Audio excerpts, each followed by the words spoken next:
সেই সভা শুরু হবার অন্তত ৬-৭ ঘন্টা আগে মিরপুরে সাংবাদিকদের ভিড়, গণমাধ্যম কর্মীরা they are excited, they are eagerly waiting for someone.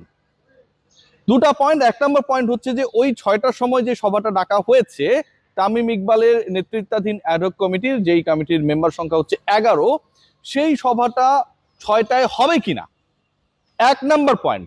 এবং এই ১ নম্বর পয়েন্ট মানে এই সভা নিয়ে কেন অনিশ্চয়তা তৈরি হলো, এটার ব্যাকগ্রাউন্ড হচ্ছে আমিনুল ইসলাম বুলবুল তিনি স্টিল দাবি করছেন যে তিনি হচ্ছেন বাংলাদেশ ক্রিকেট বোর্ডের এখনো সভাপতি, বৈধ সভাপতি। এবং যেটা বাতাসে গুঞ্জন যে আমিনুল ইসলাম বুলবুল তিনি আবার বাংলাদেশ ক্রিকেট বোর্ডে যে কোনো সময় ঢুকে যেতে পারেন। আমিনুল ইসলাম বুলবুল, আমি আবারও বলছি, এটা যথেষ্টভাবে ছড়িয়েছে, যে কোনো সময় বাংলাদেশ ক্রিকেট বোর্ডে ঢুকে যেতে পারেন। এবং সেই টার্গেট, সেই পরিকল্পনাটা নাকি তামিম ইকবাল এবং বাংলাদেশ ক্রিকেট বোর্ডের নবগঠিত অ্যাডহক কমিটির সদস্যরা যারা ওই ৬টার সভায় অংশগ্রহণ করতে আসবেন তারা আসার আগে ঘটানো যায় কিনা সেই নিয়ে নাকি একটা পরিকল্পনা চলছে। গতকালকের যে ঘটনা ঘটেছিল সেখানটায় আমিনুল ইসলাম বুলবুল পেছনের দরজা দিয়ে পালিয়ে গিয়েছিলেন এবং তিনি তার সঙ্গী হিসেবে পেয়েছিলেন শুধুমাত্র খালেদ মাসুদ পাইলটকে।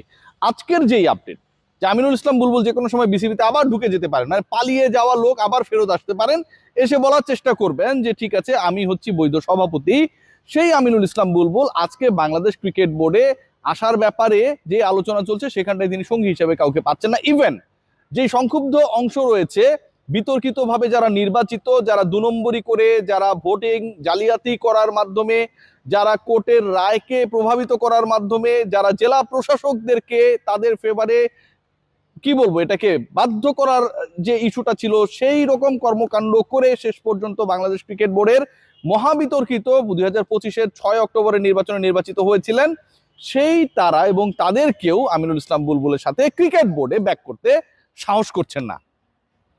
তারা জানেন তারা অবৈধ, তারা জানেন তারা অস্বচ্ছ প্রক্রিয়ায় নির্বাচিত, এবং তারা এটাও জানেন যে আমিনুল ইসলাম বুলবুল এন্ড অফ দ্য ডে তার চেয়ার সারা কিছু বোঝেন না। কারণ এই ডাইরেক্টরদের সাথে একসময় বাংলাদেশ ক্রিকেট বোর্ডের সাবেক সভাপতি আমিনুল ইসলাম বুলবুল ন্যূনতম হাই হ্যালো যে যোগাযোগ, ন্যূনতম কার্টিসি মেইনটেইন করে যে যোগাযোগ, ঈদ মোবারক লিখলে সেটার যে রিপ্লাই, সেই কাজগুলো পর্যন্ত করে নাই।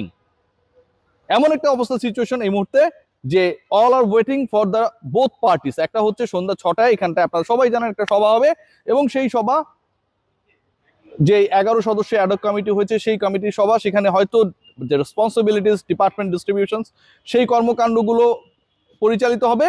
তবে তার আগে গতকাল সন্ধ্যা থেকে আমিনুল ইসলাম বুলবুল তিনি নিজেকে নতুন প্রেস রিলিজ দেওয়ার মাধ্যমে যে দাবিটা করছেন সেই আলোচনাটা ছড়িয়ে পড়েছে। এখানে একটা ইন্টারেস্টিং পয়েন্ট আপনাদের সাথে শেয়ার করি, যে বিসিসিআই যিনি ভাইস প্রেসিডেন্ট রাজীব শুক্লা অনেক ক্ষমতাবান এবং অনেক কি বলবো যে মানে বর্ষিয়ান সংগঠক। ভারতীয় ক্রিকেট বোর্ডে রাজীব শুক্লা নামটা হচ্ছে খুবই কমন নেম।